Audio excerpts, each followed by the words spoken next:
Щастливи сме да споделим един доста любопитен факт за нашия музей, а то е, че преди повече от 110 години, през 1909 година, общественика и учител Христо Масларов решава да създаде първата археологическа сбирка към общообразователно дружество свещеник Методий Драгинов в село Каменица.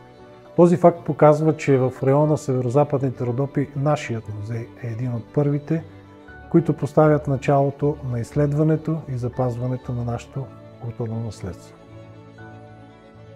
Музейната работа е един изключително интересен и динамичен процес. Той дава възможност на човек да се докосне до миналото на своя род, до историята на своите роднини, до старите снимки, до старите ленти.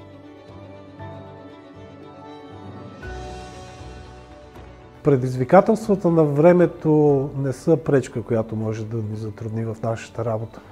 Ние изхождаме от принципа на приемственост, надграждане и развитие, за да имаме миналото, за да знаем настоящето и да го предадем в бъдещето. История за бъдещите поколения.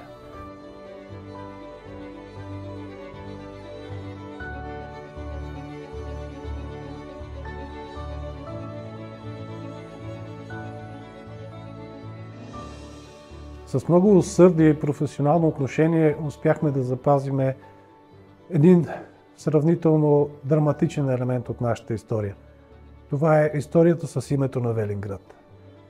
Запазихме мемориална експозиция Вела Пеева, за да покажем превратностите в живота в началото и в средата на 20 век и да покажем историята такава, каквато трябва да бъде, без пристрастия.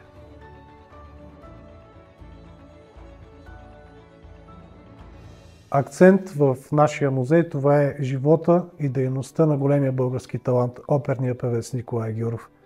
Велинград притежава единствената в страната експозиция, която показва неговите постижения на оперната сцена, моменти от личния му живот, както и многобройните награди, които е получавал по различни поводи.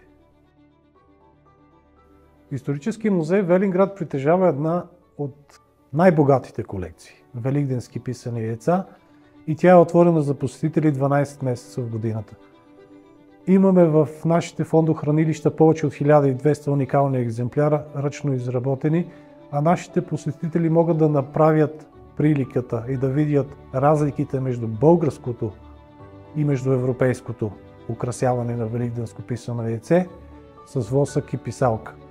За всички, които имат желанието да се научат да украсяват своето великденско яйце, музея създава специални ателиета, които отваряме един месец преди Великден. Заповядайте, бъдете наши гости!